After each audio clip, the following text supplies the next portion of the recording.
नमस्कार विद्यार्थियों, मैं सीता ठाकुर अपने YouTube चैनल हिंदी व्याकरण विद सीता मैम में आप सभी का बहुत बहुत स्वागत करती हूँ।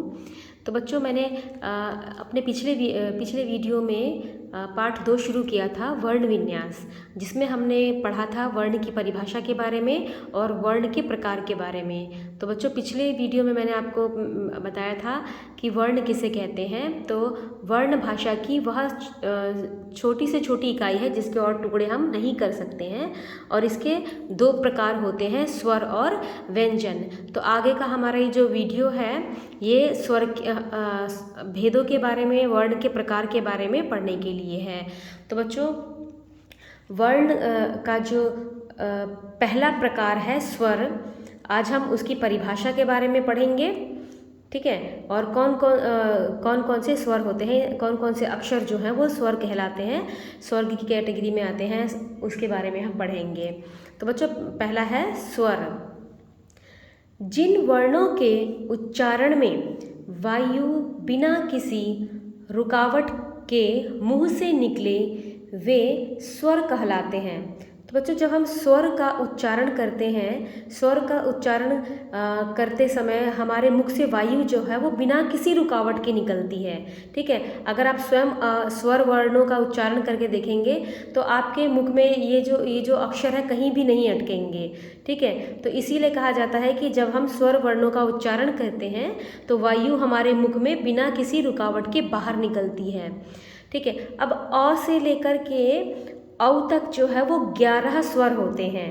ठीक है, अब आप बोलेंगे मैम ये अंग और अह क्या है? तो अंग और अह जो है इसे व्याकरणिक रूप से अयोगवाह कहा जाता है। ठीक है, तो अ से औ तक अगर आप गिनती करके देखें तो ये 11 स्वर हुए जो कि स्वर के वर्ग में आते हैं, और अंग जो अह जो है वो आपका अयोगवाह कहलाता है। अब यहाँ पर बच्चों स्वर के भी भेद हैं। ठीक है, अब इनमें से भी जो स्वर हैं इन्हें भी वर्गों में बांटा गया है, यानी कि स्वर के भी भेद होते हैं। तो बच्चों, अभी हम आगे पढ़ते हैं स्वर के भेद के बारे में। स्वर के 2 भेद किए गए हैं, ह्रस्व स्वर व दीर्घ स्वर। तो बच्चों, अब ह्रस्व स्वर जो है वो कौन से होते हैं? तो ये जिन स्वरों के उच्चारण में बहुत कम समय लगता है उन्हें ह्रस्व स्वर कहते हैं। तो बच्चों, ये चार जो हैं वो आपके ह्रस्व स्वर हैं। ठीक है, इनका जब हम उच्चारण करते हैं तो इनके उच्चारण में बहुत कम समय लगता है, इसीलिए इन्हें ह्रस्व स्वर कहा गया है। ठीक है, अब बच्चों, जैसे कि आप छोटी कक्षा में थे ना जब, तो आपको सिखाया जाता था छोटी ई, बड़ी ई, छोटी ऊ, बड़ी ऊ। लेकिन व्याकरणिक दृष्टि से अगर आप पढ़ेंगे तो ये हिंदी व्याकरण की दृष्टि से जो इसका व्याकरणिक रूप है, आप इसे पढ़ेंगे हर्षी हर्षी और हर्षु पढ़ेंगे इसे। ठीक है, और आगे अब हम बढ़ते हैं दीर्घ स्वर की ओर। जिन स्वरों के उच्चारण में ह्रस्व स्वरों की अपेक्षा 2 गुना समय लगता है उन्हें दीर्घ स्वर कहते हैं। अब ये जो बच्चों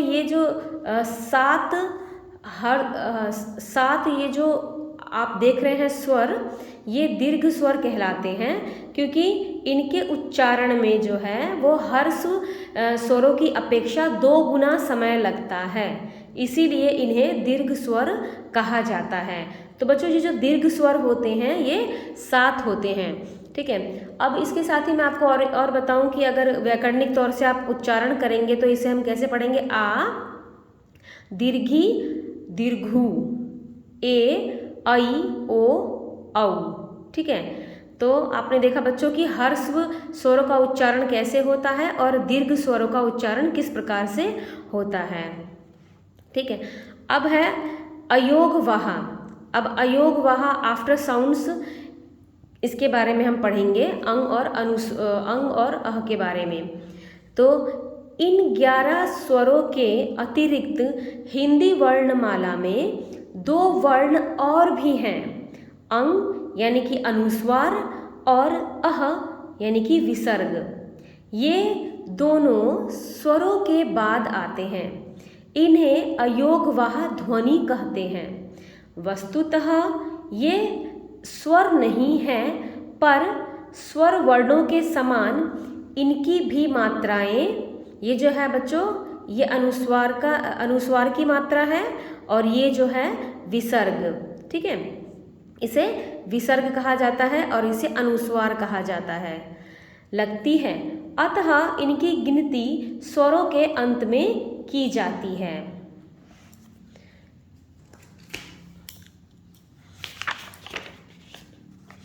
वो तो आपने पढ़ा बच्चों स्वर के बारे में और स्वर के भेद के बारे में, ठीक है। आपने यहाँ पर स्वर के भेद पढ़े, ह्रस्व स्वर जो कि 4 होते हैं, और दूसरा जो भेद है स्वर का, दीर्घ स्वर जो कि 7 होते हैं।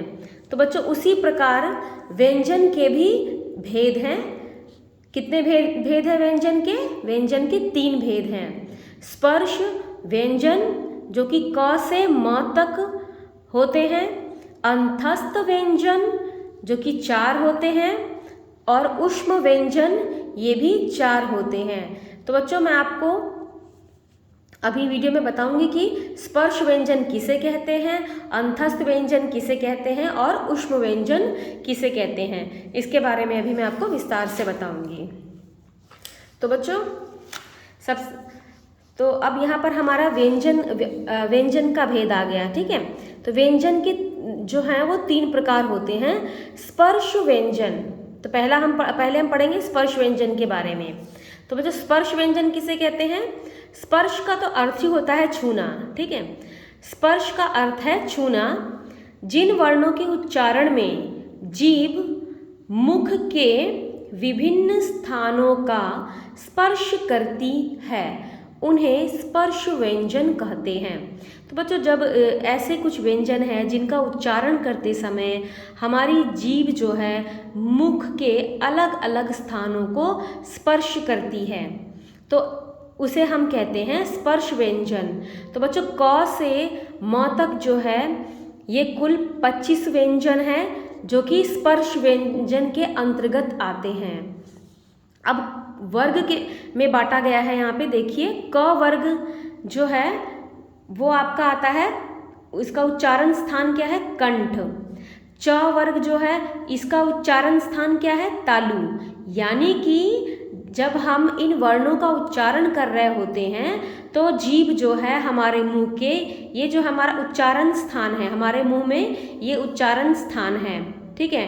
तो इन वर्णों के उच्चारण में, इन व्यंजनों के उच्चारण में हमारी जो जीभ है वो जीभ मुख के विभिन्न स्थानों को स्पर्श करती है, यानी कि छूती है। तो च वर्ग जो है, जब हम च वर्ग के व्यंजनों का उच्चारण करते हैं तो हमारी जीभ जो है वो तालु को छूती है। ट वर्ग जो है वो किसको छूता है? मूर्धा को। और जब त वर्ग का हम उच्चारण करते हैं तो दंत को।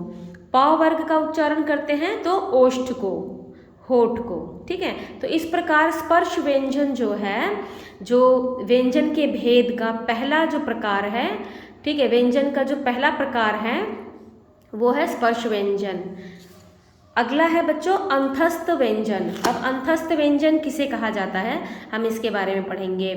जिन व्यंजनों के उच्चारण में वायु ना तो मुख में कहीं स्पर्श करती है न ही रगड़ खाकर निकलती है उन्हें अंतस्थ व्यंजन कहते हैं। ये 4 है बच्चों, य, र, ल, व। इसमें पहले ही बताया गया है कि जिन व्यंजनों के उच्चारण में वायु ना तो मुंह में कहीं स्पर्श करती है और ना ही रगड़ खा कर के निकलती है, तो इन्हें कहते हैं अंतस्थ व्यंजन। यहाँ पर अंतस्थ व्यंजन की भी परिभाषा है। य, र, ल, व जो है उन्हें अंतस्थ व्यंजन क्यों कहते हैं इसके बारे में यहाँ बताया गया है। अब है बच्चों आपका ऊष्म व्यंजन।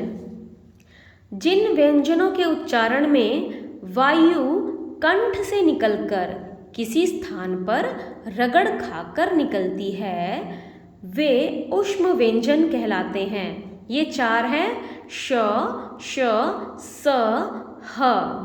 तो बच्चों ये ऐसे व्यंजन हैं जिनका उच्चारण करते समय हमारे मुंह से हवा निकलती है।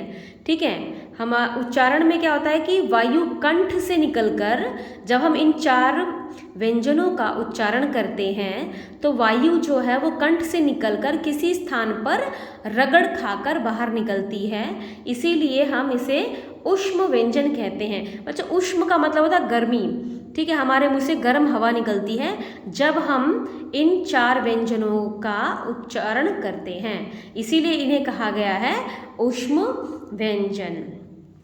तो बच्चों आज हमने स्वर के भेद के बारे में पढ़ा और व्यंजन के भेद के बारे में पढ़ा। आशा करती हूँ कि आपको ये पाठ जो है समझ में आया होगा। तो बच्चों इसी के साथ में मैं सीता ठाकुर अभी आपसे विदा लेती हूँ। प्लीज़ मेरे चैनल को लाइक कीजिए, सब्सक्राइब कीजिए, कमेंट कीजिए। धन्यवाद।